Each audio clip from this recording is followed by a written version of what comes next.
All right, good afternoon. Welcome back to the Money Advantage podcast. This is Rachel Marshall and Bruce Wayner, and we're excited to talk with you again this week. I love these conversations, partially, Bruce, because I get to hang out with you, and partially because we get to talk about things that really matter in the world of finance and life and how it intersects with our thinking and our planning and decision making and family and all the things that we're actually trying to accomplish in this world. So today we're talking about financial fear. We're talking about the things that cause us to have limiting beliefs or doubts or concerns or worries or those kinds of things that in our financial life make us hesitate before we move or wonder if we're making the right decision or move forward and then worry that maybe it wasn't the right thing.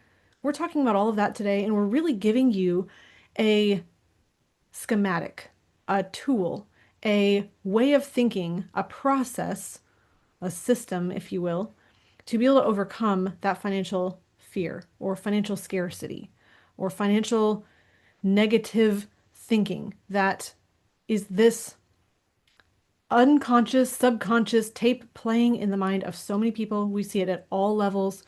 This is not something that is only showing up in certain socioeconomic circles. It is across the board, this concern about money, and it shows up differently. So we're going to be talking about this today, but really helping you to have a solution, a tool to solve this. And as I was setting up the um the clip on YouTube today, my daughter was in the room and she said, "So mom, you're talking about more money, more fear. Let's fix that." She was like, "That sounds fun." So she said, "So sometimes people have more money and they still have more fear, but you're going to help them have less fear, but still have their money?" I said, "Yes." So Bruce, as we're coming to this conversation, what are your thoughts around this idea? Well, I would say the first thing is, what is the purpose of fear? So, why did God put fear in our emotional makeup? And when you first sit down and start thinking about that, because it's one thing to think, but it's another thing to think why you think that way or think about your thinking. Um, Bruce, you're going deep. yeah, well, I mean, that's because this is what I think causes people to think this way. Um, it's a really interesting concept. I've worked with a lot of business coaches, personal coaches over the years, and anybody that says they don't have fear are really just kidding themselves and kidding whoever they're telling that they don't have fears. I have a fear that this podcast is not going to be valuable to people, and that's why I did some research, before the podcast, and that's the purpose of fear, I think is fear actually keeps you moving forward if you change it into a positive energy. Fear can also cause you to retract and try to protect everything possible. But when you retract and do inaction, what ends up happening, you probably get what you were fearing that weren't going to get in the first place. And Yeah, that the is, self-fulfilling prophecy. yeah, exactly. And so even high net people that have over and over again that they could lose it and then build it back up and then lose it and then build it back up are in constant fear that it's going to happen again. And so you have to say to yourself, how can I use that fear in a positive way to keep me moving forward, but not let it overcome me where I actually can't move forward. And so you have to actually, I say this all the time, you have to talk to the little men in your head that are talking back to you and have that com conversation with them that I acknowledge you.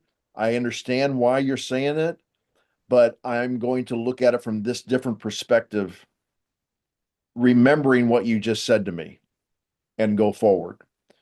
Because fear can actually be very, very helpful. I think fear is what keeps people moving in our economic engine, that is society, that they're going to run out of that particular good or service, but more importantly, they're not going to be considered a good person in the society. they're going to wonder what other people are thinking about that. Oh, I don't want that person not thinking I'm a good citizen by not pulling my weight. And so fear can be a very, very good thing for not only the individual, but for society. Bruce, I like how you said that fear can be positive. I think that often I, for one, maybe many other people think fear is so negative, it's so terrible that I have to um, say that it doesn't exist, or almost there's a word I'm looking for, be in denial that I have fear. And I'm going to completely misquote this. I think it was Brendan Burchard. It's probably something that's, floating around all of the self-help, personal development space. But this idea that people who look fearless are not fearless. They have the same fears. They just choose to override those fears and make the choice that is positive anyway. And that idea has really stuck with me for a long time. I think I probably heard it about 10, 12 years ago, somewhere in that ballpark. And it was this idea that all of the most successful people have had the same fears: fear of failure, fear of things not working out, fear of losing it all, fear of looking silly, fear of being wrong, fear of making a mistake, all of the fears, but they've chosen to continue to do the thing that they knew was right anyways. And that makes me think of multiple things. One is that there's another quote that something like Thomas Edison, or the famous inventors, they weren't really much more genius than most of us. They just were willing to fail more times. You can think of anyone who's developed a skill, Michael Jordan, Tiger Woods, all the famous people that we look at and say, oh, that Michael Phelps, they're world renowned, they're amazing at what they do. They were just willing to fail a whole lot more than I'm willing to fail in that particular area. And so they were willing to embrace that fear and move past it. It also makes me think, in our family, we talk a lot about this idea of being like a lion or being like a king. And in order to do that, you have to put your emotions under your head. So you have to lead with your head. You have to lead with your thinking, not with your emotion. If you're driven to make all of your decisions by emotion, I just felt like it, so I just did this thing, you're not going to have long-term positive outcomes. And so fear is definitely an emotion. It's not a logic. It's not well reasoned out. And so you do have to have the ability to say to, I mean, I like that analogy too, that little man in your head, which is an emotion, and say that is valid, but that's something I'm not going to operate on the basis of. I mean, when you So, think about it, fear is good because biologically, you don't want to, in a certain threatening situation, you don't want to logically think it out. So, like if a car's coming and you're in the middle of the road, you don't want to think, well, logically, that person probably sees me and are going to apply their brakes or they're going to swerve. So I'm just going to logically then just stand here and let them do what they should be doing anyway, paying attention. They're not on their phone. Your logic would say that would happen most of the time. But no, fear kicks in that situation, and you do everything possible to get out of the way. So fear, once again, is a good thing. Um, it's the same thing that in a communist country, the economic problems is um, there's no fear of you. Eventually, there's no fear of you're going to be taken care of. Now, the propaganda does not reach reality, but there's no fear like, oh, I don't have to work because I'm still going to get health care.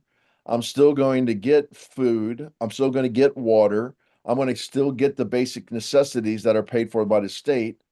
So there's no fear there. But what is so I that? think you're saying that they're almost unmotivated because Correct. the normal fear has been eroded by this propaganda from the government saying, I'll take care of you, everything's going to be perfect, Right. almost like this lulling to sleep so you don't take responsibility and take ownership of the thing that normally, under most circumstances, you would be motivated to do. Is Right. that what you're saying? Exactly. That's exactly what I'm saying. And Adriel in the comment box, first of all, I'd like to acknowledge that Fritz, who's been a long time listener for years, um, is down in Jamaica, and he is, I hope, okay.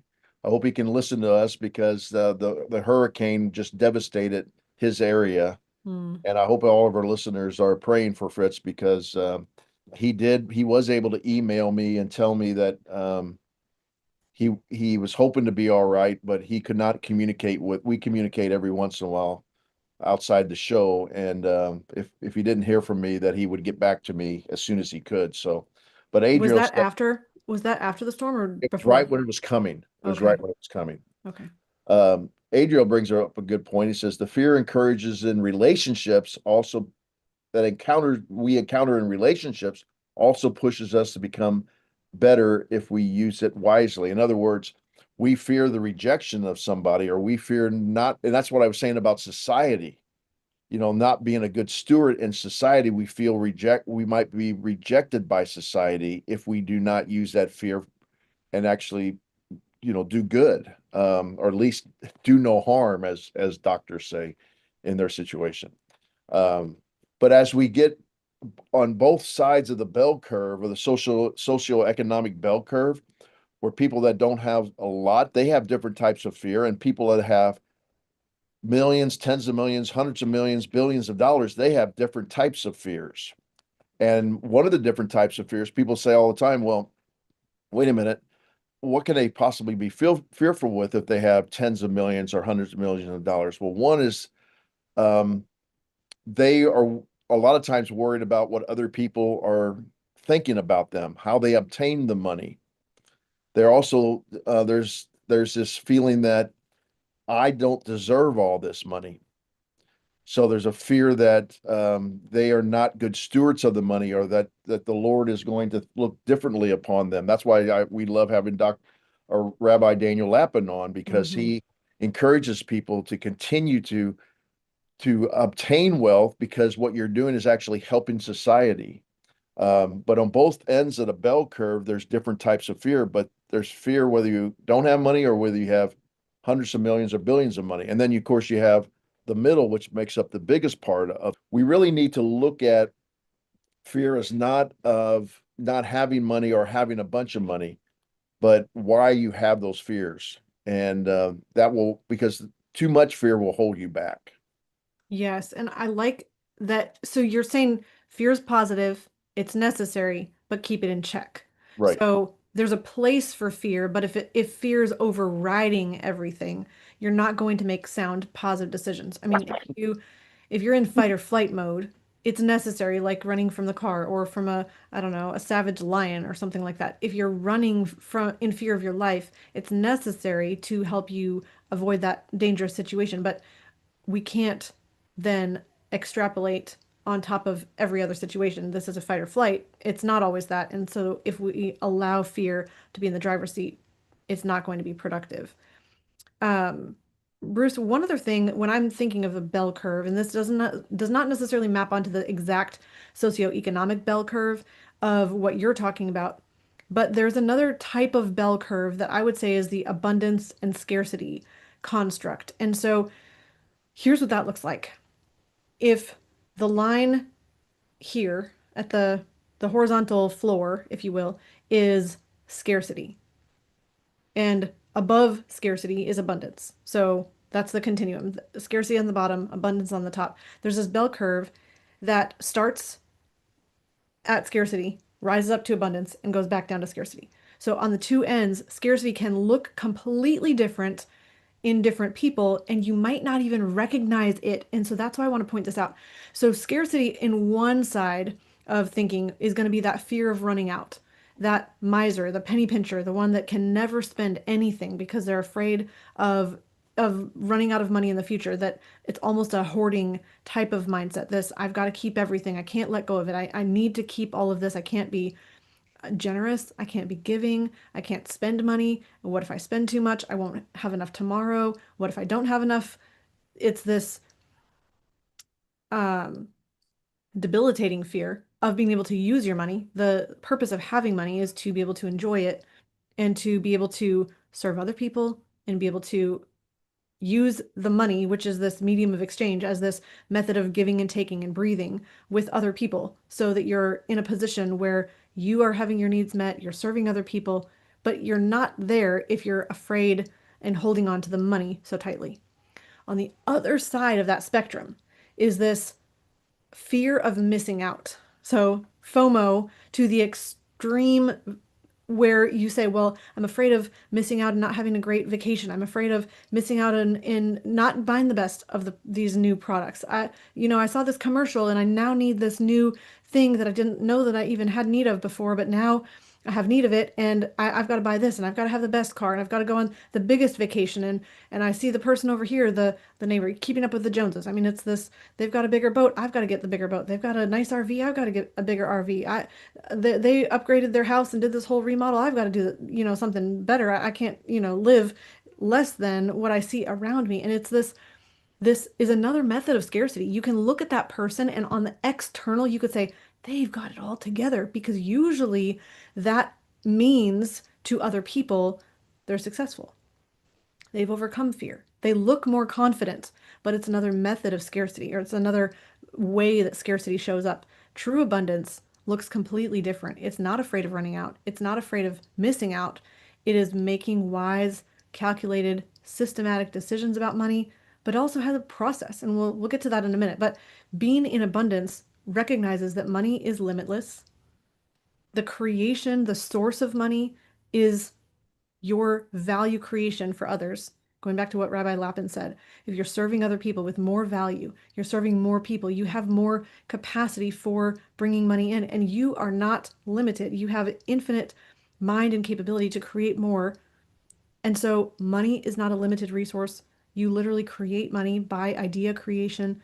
And if we can live in that world of abundance, I can win, which makes everyone else win around me. They win, it makes me better. It's not a give and take. It's not somebody else had this thing, so I'm going to have to lose out, or I win, they have to lose. It's not that zero sum game. It's this, the rising tide that rises all ships. I think the zero sum game motive or idea hurts people more than anything else. Because most people, I do believe, are good people. So they fear that if I make more money or if I become wealthier, then somebody else is getting poorer. And that is hurts them uh, subconsciously and consciously. And so they're fearful of that yes, I have everything I need, but should I really have everything I need? Because I fear that I'm taking advantage of somebody else, even though, there was this big thing, 5, 6 years ago where there was this attack on Wall Street. And it was funny because they were camping out in Manhattan and lower Manhattan, and these people were protesting, all the wealth on Wall Street, but they were doing it on their iPads and their phones. That was a symbol of What was provided by the companies the on Wall company Street? that they're complaining about. Yes, Yeah. drinking their Starbucks and so on and so forth. And I don't know if they stop and see the absurdity of that whole thing. And this is the kind of there's different types of fears that we're talking about throughout this, and you have to identify which one. Or you don't have to identify, but I think it would help you if you Mm-hmm. identify which one you are feeling. Is it fear of running out? Is it fear that I shouldn't have this much? Is it fear that I'm going to come to my end of my life and realize there was no need for all this?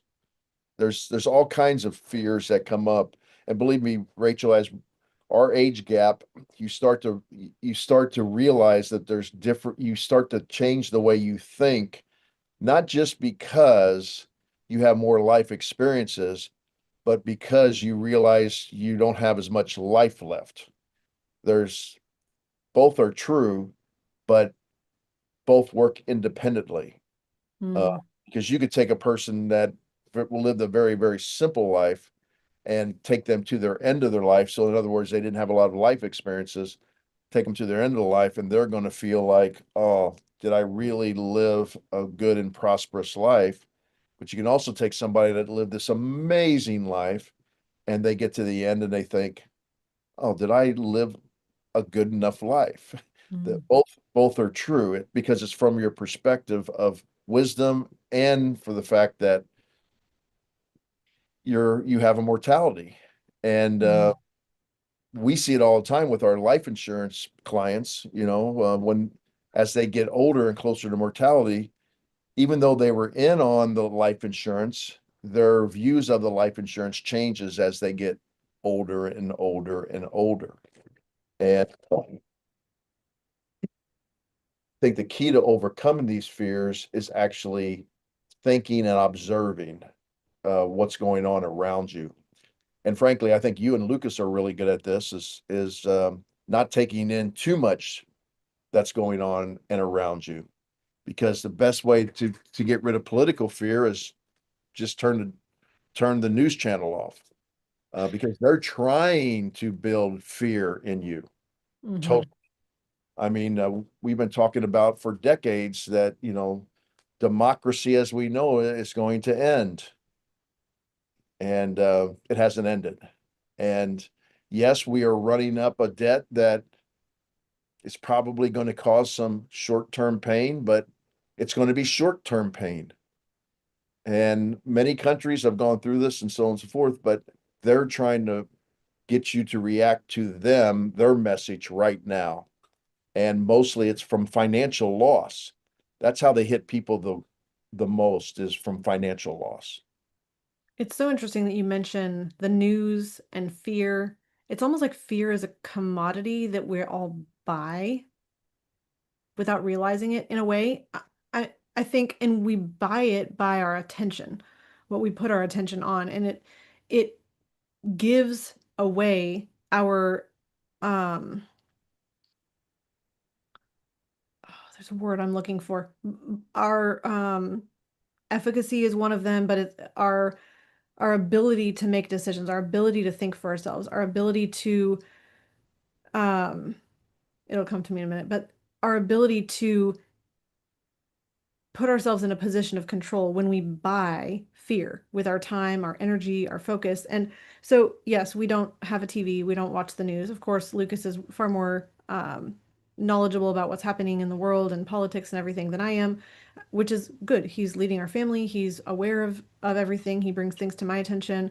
I'm at least mediocrely aware of most of the things that are going on in culture and society, and at the same time not letting it be the fuel for why we're living our life or making the decisions that we are. So at the same time, I think we can operate in fear regardless of how much media or news we consume, regardless of how many commercials we listen to, regardless of how many people we compare ourselves to. I mean, comparison being the thief of joy can be this thing that causes us to not be able to be satisfied as well. And Bruce, you're talking about where fear comes from and really how can we overcome fear? And I think I like how you said observing the world around you. I think the idea of getting out of your own thinking and out of just your own experience and being able to take stock of the situation, look longer range. I think that's another huge key to be able to look long range, look at the impacts and the implications and the effects of the decisions that you're making in the future. Not like, if I don't buy this right now, what's going to happen tomorrow? Not that. Not the feeling of, if I do spend this, what if, we're on the street because we can't pay our bills? I mean, not that kind of thinking. Not the kind of thinking that is immediate, but the long range thinking. If we could really look, when I say long range, I mean, I wrote a book called Seven Generations Legacy. I am really talking about a long time. Think 200 years. What are the impacts of the decisions that you're making that would be 200 years from now? How could your decisions impact your children and impact their children and impact the world that your grandchildren and great grandchildren live in as a result of what decisions you're making today? And that thought alone, extending the time frame, will cause you to not just operate in fear because, well, I guess you still could operate in fear, but if you're looking with a perspective of how you can improve the future, how you can make things better, you will be automatically uplifted to creating a vision for what's possible rather than constricted by what you lack. What's interesting, I heard somebody say this the other day, and I'm sure other people listening to podcasts have heard this before, but I've never heard it before. If I did, I didn't take it in. Is depression is focusing on the past, and anxiety is focusing on the future. I've And heard that.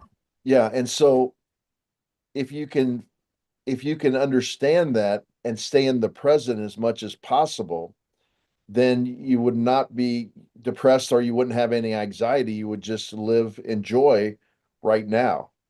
That's easier said than done, but I mean, I think it should be a goal of everybody. And I think the way you do that is it's funny, self-talk works both ways. You know my wife, and I think she's a bundle of joy and she's a very positive person, but she can fall into a scarcity mindset and a negative things about what things could happen. And I always tell her, listen, when I hear you talk, everybody comes to you because you're positive and you help everybody else out. Why don't you talk to yourself the same way you talk to other people? And I think that would be a good thing for people to do in their own lives, is to talk to themselves with self-talk the way they would give advice to other people. But for some reason, we disconnect in that all the time. It's like, oh, I'm better than this. I can overcome this would be a good self-talk, but we tend to think, oh no, everything always happens to me.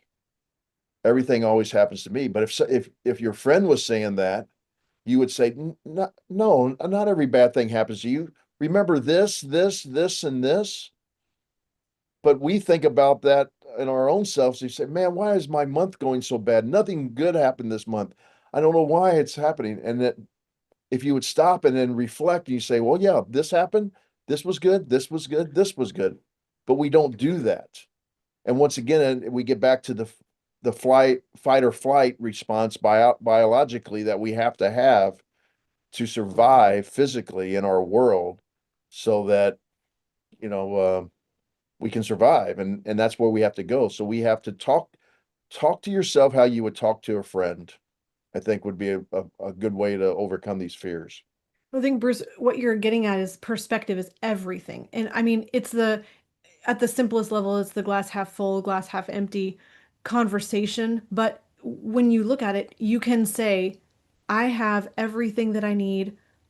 Money is abundant. It's coming to me. Look at all these good things happening. Or you literally can look at the opposite side of the coin. Look at all these things that are not working out. Look at all these things that could potentially happen. Oh, look at these past failures that I've had.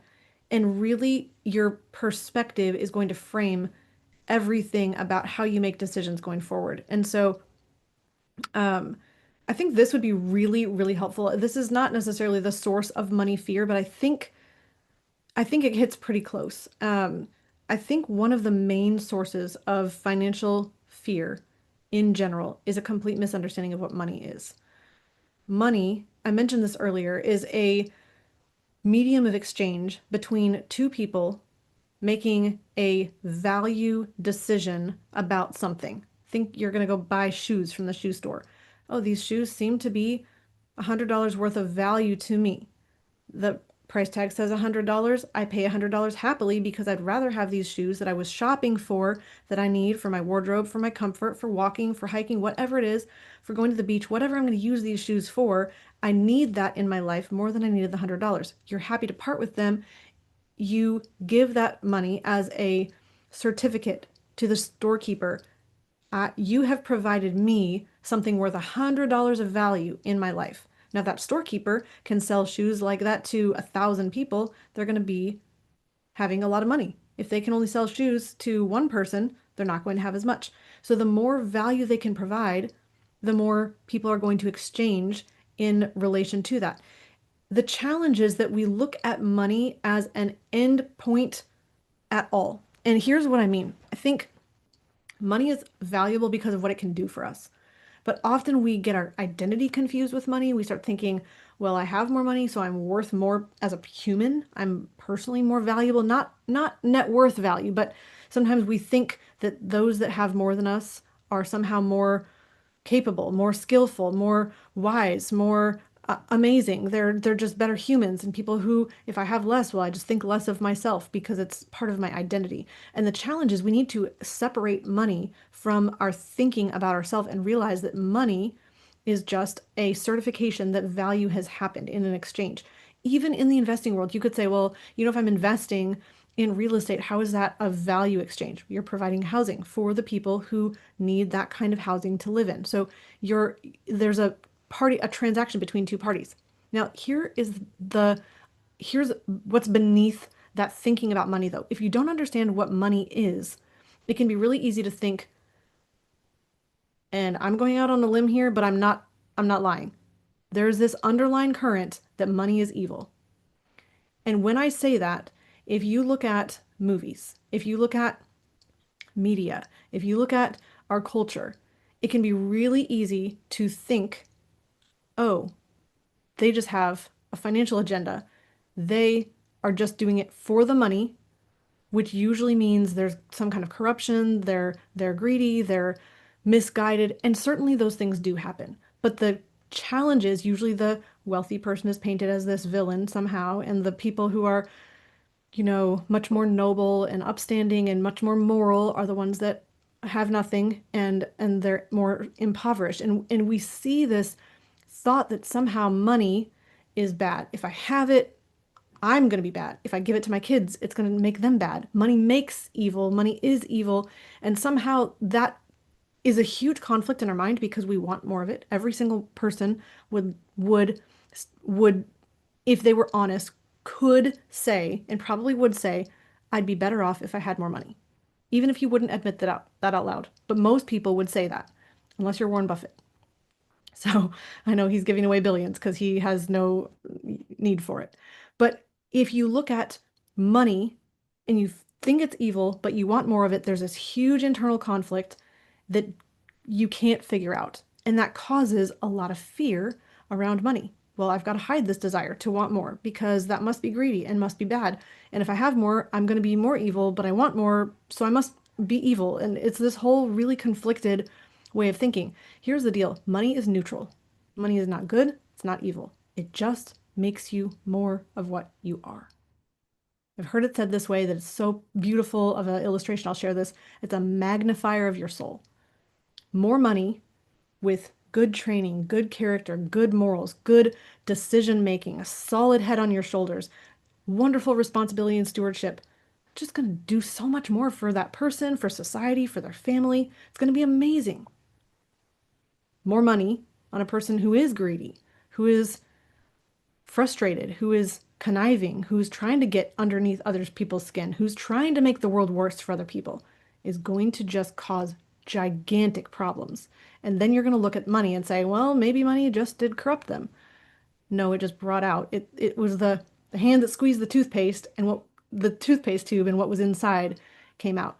And I think that whether we're willing to admit it or not, and Bruce, I would love to hear your thoughts around this because it's fairly philosophical, but I think if we were willing to admit that we often have that thought that money is evil in our culture, in our society, that causes a lot of conflict.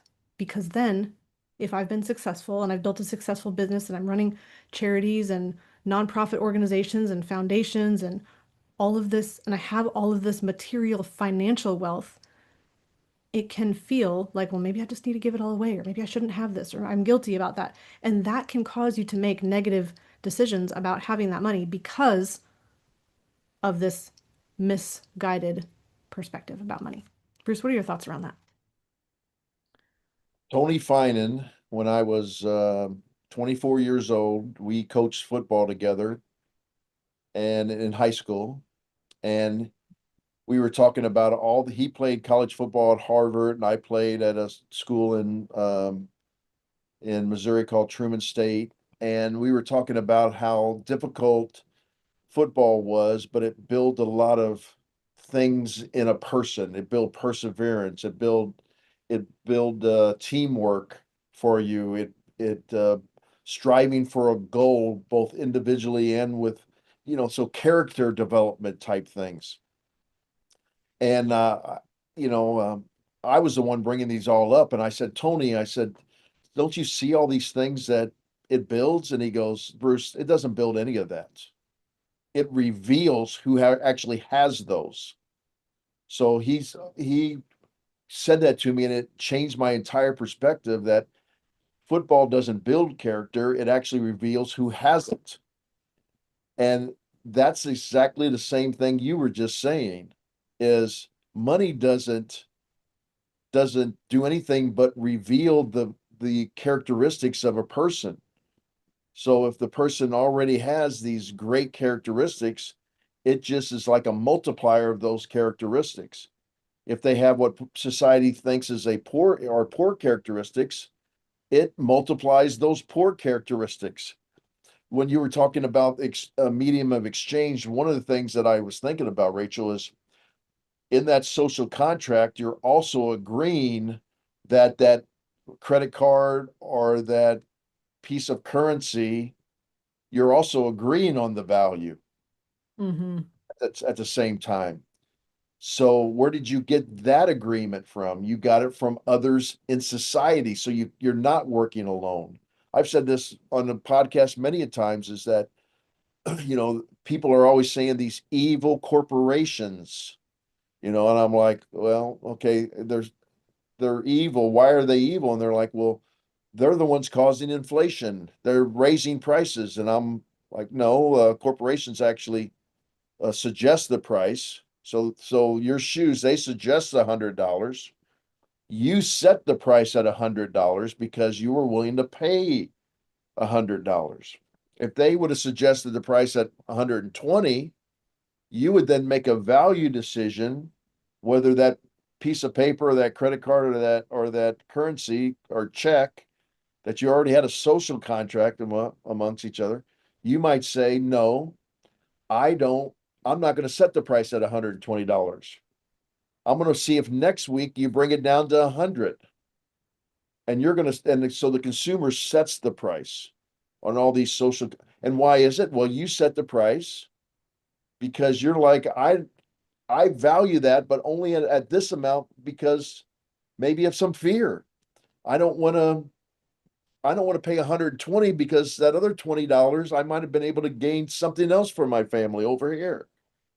So we're all making these value decisions based upon our own value system at all times. And how do we develop that value system with our conscious?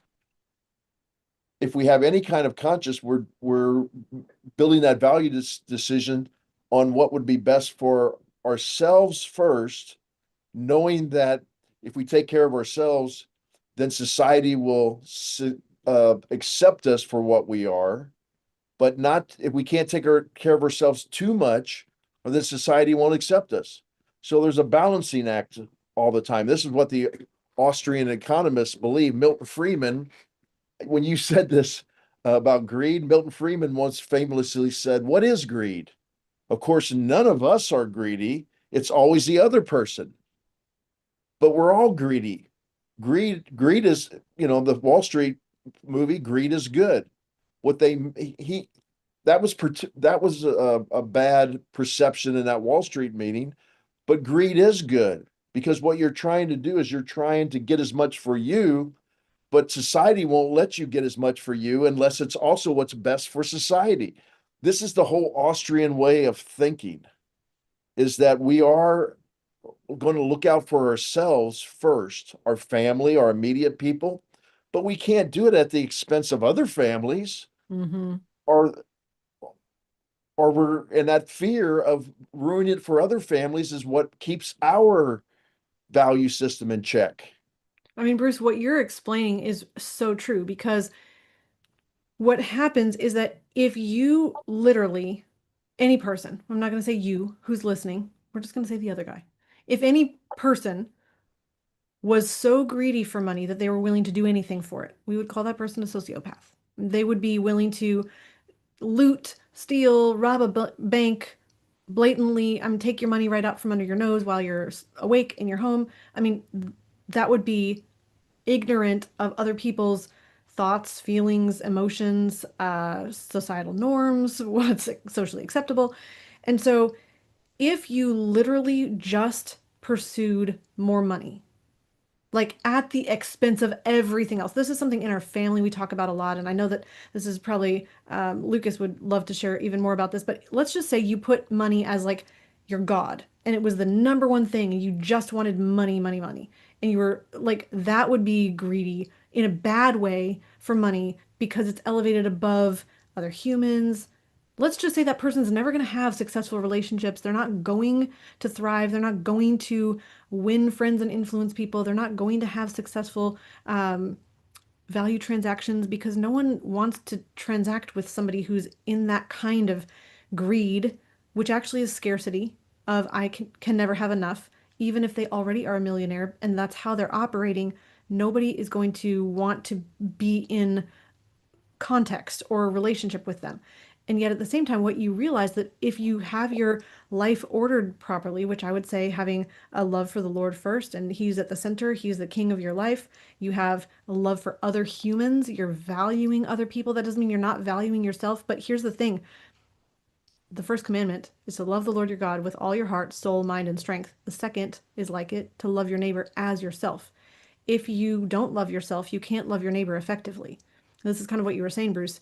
Having a healthy desire for doing what's good for you, but also what's good for other people. If it's in the proper order and you love God first, you love other people, you love yourself, and you're kind of in that same level, yourself and other people, you're now in a position of recognizing that I've got to value people. I need to serve them. I love them. I want to do what's best for them. And what is best for them is also going to end up being best for me. And that's how people actually flourish financially rather than just being desirous for money. There's a little science experiment you can do. It's super, super simple, but you put like the petri dish or the cup of water, you put pepper on top, and then you stick your finger in. I don't know if you've ever done this. You've probably taught this experiment, Bruce, but all the pepper runs away. It's the same thing with money. If you're like, I need that money, it's going to flee, it's going to leave you. But if you are instead focused on how you can have the best relationships, provide the most value, develop yourself, put everything in the right order, it's going to be an overflow in your life as opposed to something that you are chasing and hungry for and needy of that never finds you. So, Bruce, I know we're getting close to the end time, and I never checked in with you. Are you good to go till the hour is up or till just the top of the hour? I should have checked. Hour's fine. Okay. So, Bruce, I would like to kind of switch gears a little bit here. I think one of the main things as well that causes financial fear is our typical financial system. And part of this is the fear of not having enough rate of return, the fear of not having enough money saved, the fear of not having the right investments. I don't have a high enough net worth. And part of the reason for that is the thinking about typical finance and the things that we're driven to do, like put money away for retirement, put it in some kind of tax deferred investment account that we think we're saving, but really it has the potential for loss and we're gonna have to pay tax later. And we have these compartments segmented in our financial life. And I think that thinking can tend to lead towards fear. Whereas if instead of that compartmentalized thinking that we're told is important by other people, we looked at the big picture and we saw the entire financial system of our life, this almost like an ecosystem or I call it a personal economic model, but your entire financial life as this flowing, living, breathing being. And if you saw it that way and you set up your financial life so that you could spend more, you could save more, you could use it for anything, you could have less fear around making financial decisions because the system is set up differently. That is possible. So, Bruce, I would love to have you kind of speak to that idea of typical financial thinking versus really what's possible that can release people from those shackles of fear. Well, the typical financial thinking is um, there's an end goal to making money and a retirement goal. And so if that isn't the goal is to stop making money and then start just living off the money, of course they're going to cultivate the fear of not being able to end working and the fear that the money that you saved is going to run out. So you got to save more of it and make more of it. Garrett Gunderson, has talked for years about not just being a consumer, but being a producer and continue to be a producer. And we, the whole idea of retiring didn't even come in until 1935 in our society here in the United States. When the Great Depression, when we decided, well, if we can get some of these people out of the workforce, there was nobody getting out of the workforce until 19, well, let's not use absolutes. I don't know of anybody. That wasn't the goal, was to get out of the work. Right. You were just going to keep working and being a producer. But in 1935, when we had 25% unemployment, they came up and they decided to start Social Security.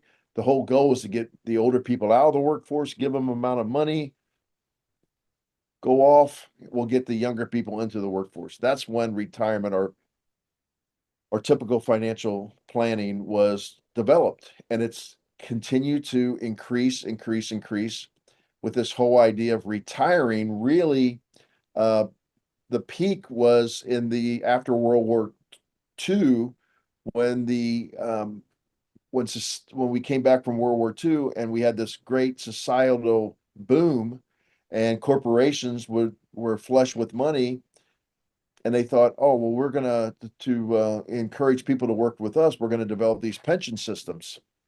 And so they developed the pension systems. And then we don't have time to talk about all this, but then we got rid of the pension system, and in 1979 we got hold of 401ks, and the whole goal was to save a lot of money in the 401k because you want to retire. You want to retire. And I've seen this over my career with some of the corporations and school districts that I want. They actually want you to retire too, even though you're going to be a lot of wisdom and knowledge is going to walk out of the door, because they're going to replace your $400,000 salary with somebody that's making $200,000. And they have a fiduciary responsibility to turn a profit for their private stakeholders or their public stakeholders. So this whole idea of traditional financial planning has that not really been, or excuse me, typical financial planning has not been around all that long. Um, but that's what happens in that situation. So they're building fear constantly. Mm-hmm. And what typical financial or traditional financial planning is about building the services and what you're doing for society. And you see this with business owners all the time. They're just trying to build, build, build, build, build. And then they bring in the next generation to continue to build this over and over and over.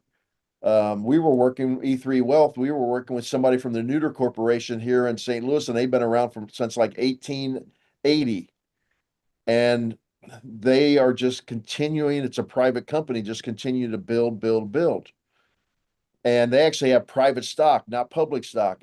Well, the family decides whether they can redeem, anybody that worked for them can redeem the stock or not, because they want it kept into the company so they can keep building and building and building, because the family doesn't talk about retirement. That's traditional.